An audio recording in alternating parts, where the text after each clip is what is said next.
Rachel Brophy. James Doyle, Team Ireland manager for the motocross and ages. This review of the National Irish Championship is brought to you by B4MX.com, the classified ads website for everything off-road. Hello, good morning and welcome from round 5 of the National Irish Motocross Championship from here, the spectacular circuit of Desertmartin. Now the big news this weekend is that the number 65 of James McCullough is out of the championship. He was both a contender in the MX1 and MX2 series, but he sustained a shoulder injury, and I read on B4MX that actually fractured a bone in his neck as well potentially. So we'd like to wish James all the best in his recovery, and it's unfortunate not to see him here this weekend. Now as you can see, the Cookstown Club have prepared this track to an unbelievable standard yet again, not just good enough for British Championship but for World Championship standard, and you can see the same here again for the National Irish Motocross this weekend. Let's get started now with a look at the circuit to see what the riders have to take on for round 5 of the National Irish Motocross Championship. Now we got a good spout of rain last night, which should make for some perfect racing conditions today, as weather forecast is to be good with 21 degrees later on in the day, making for a powerful day's racing. But the first thing I want to bring your attention to is the start straight here. It's a big long sweeping right hander straight off the gate here in Desertmartin, and it comes down in and onto this drop off section. So it's a really fair and even start where all the riders have an equal chance of getting out front. Once you're off the start, then you're straight into this big step up, and it's about 4th or 5th gear. Pretty hard in the throttle to try and get over here. Depends on which way the track cuts up, but in the morning times the guys should be able to get over pretty easy. But as the races go on throughout the day, it'll become more and more difficult as the ruts come into the face here, and the riders have to really keep it on to try and crest over this and get to the far down. And the lap begins to tighten then just a little bit after the step up, as you can see here, into a tight sharp right hander. But there will be an inside and outside line available to the riders to allow them to crest over this hip jump here and into the main arena of the circuit.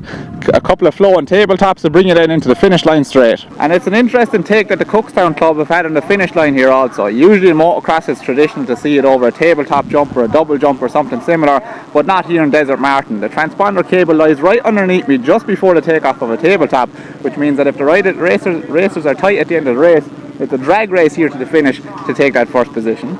A couple of tabletops later then brings into the sweeping left-hander here beside me, and this is the entrance into what's probably the most recognisable obstacle in Irish motocross, and that's the mobile tabletop here behind me.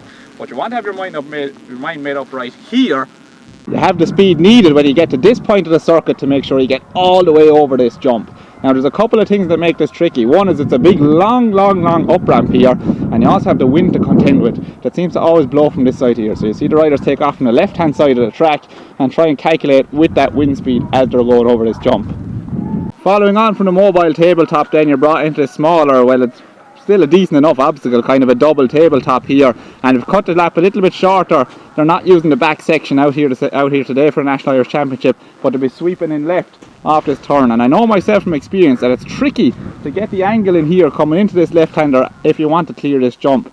What you see the riders doing is maybe taking off from the right hand side of the track and let the bike drift over to the left to make sure that they have the lean needed to get into this turn here and get around the bend and not be left up into the bank. On the track walk here at Desertmartin, it's easy to fall into a false sense of security when the circuit is lovely and groomed and manicured to think that the obstacles are manageable. But as the sand breaks down, it really becomes quite difficult to get around this circuit, and this is another example of it here. It's sort of a big long uphill tabletop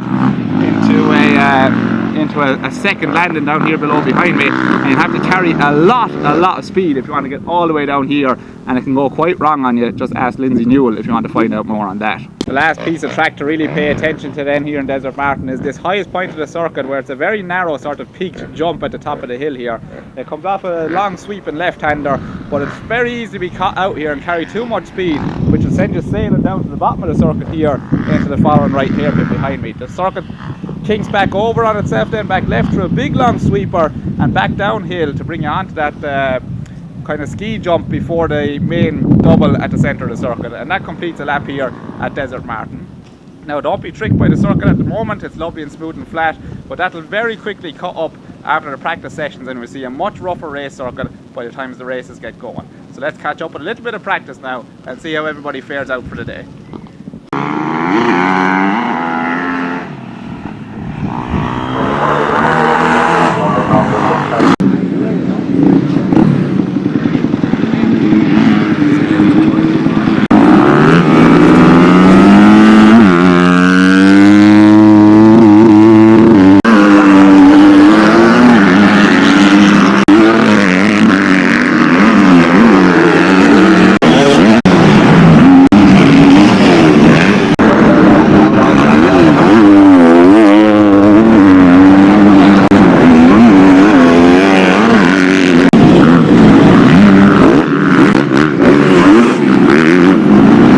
just finished up with the A and B MX2 practicing then, and it was Jake Sheridan who went out with a determined look on his face to take the pole position. He was just ahead of Jordan Keogh, followed then by Jack Galvin. A man that looked like he was on the move as well was Stephen Hal Kelly.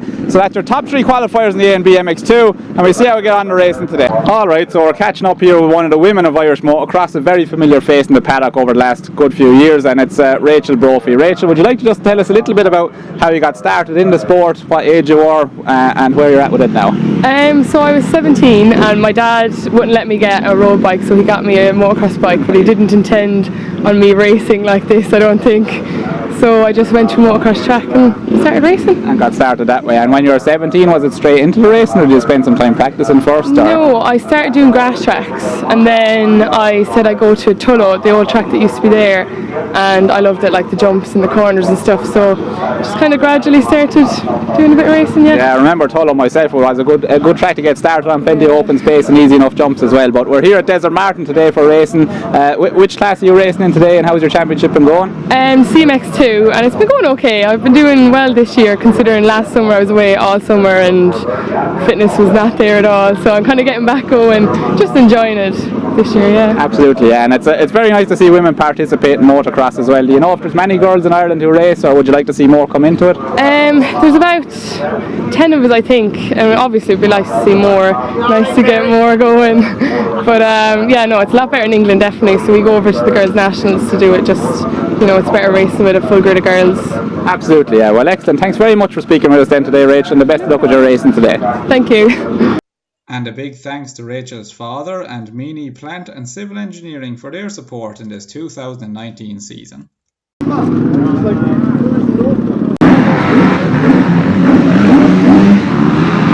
Alright, so we're catching up here then with James Doyle just before your first race of the day, James.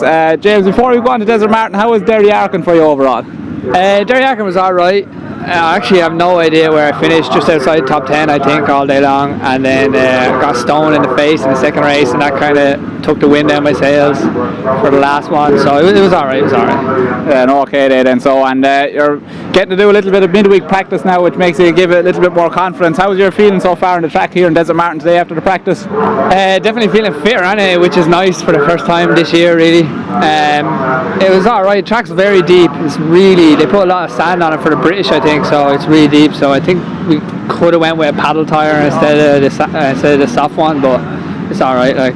Yeah, I was speaking with one or two of the riders there, and they said it was very, very fast circuit there for the practice. It wasn't really rough up, but do you think it'll play to your strengths if it gets a bit rougher later on, or would you rather it smooth like now? No, I don't like it when it's smooth. I like it when it's rough and technical and you jumps and bumps and stuff like that's really what separates boys. Like when it's wide open, you know what I mean, it's everyone's on the same playing field, like it's basically just, it's a power thing really, like especially when it's this deep. Yeah, absolutely. Alright, well look, it's coming up to your first race of the day, so we'll let you get ready, and thanks for having a chat with us here today. Cheers, thanks very much. And a big thanks to Doyle Harvesting Ltd then in helping James Doyle get to all the races in this 2019 season.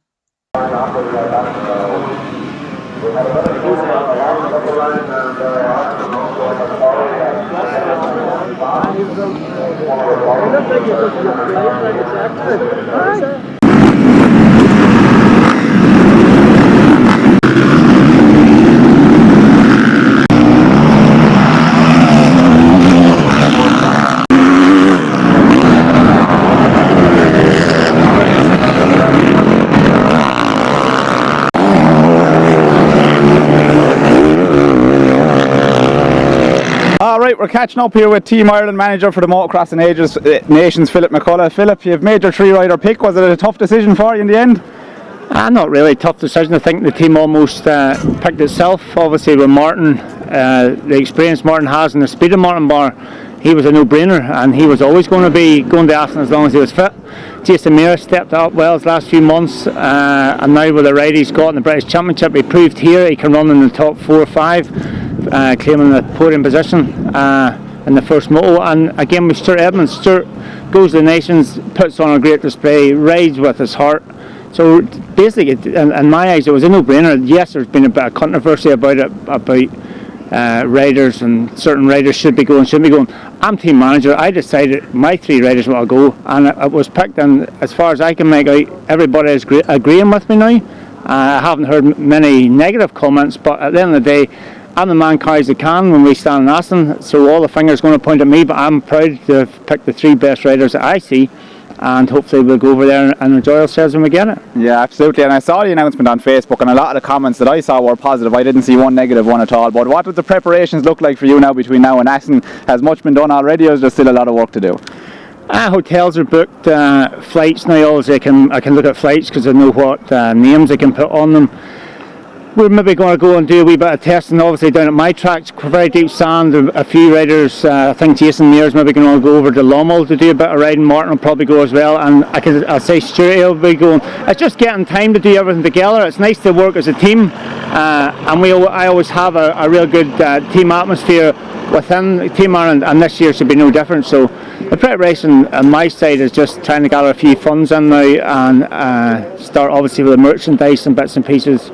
But as far as I'm concerned, everything's going in the right direction. My team got picked, contrary to what everybody else thought and everybody else wanted. But the 3 riders are going. I'm still team manager, so that's all I can say for this year. Yeah, no, definitely. And we should all row in behind Team Ireland now and wish the boys the best of luck over there. But Philip, thanks for talking to us today. And if you want to keep in touch on what's going on with the team, it's Team Ireland MXON official on Facebook, where I'm sure you'll have all the information there. So thanks for talking to us today, Philip. Cheers, thank you. And that's it for the MX1 practices here, and it was John Mura from Richard Bird and Jordan McCaw rounding out the top 3. And catch us in the next part where we'll have a look at all the MX2 action from Desertmartin for round 5 of the National Irish Championship. As always, if you've been enjoying our videos and you'd like to show us some support, then please do so by placing an ad on the website B4MX.com, giving us a like and share on Facebook, and subscribing to our YouTube channel, whichever you prefer. But look, we'll catch up in the next part where we'll have a look at all the racing from MX.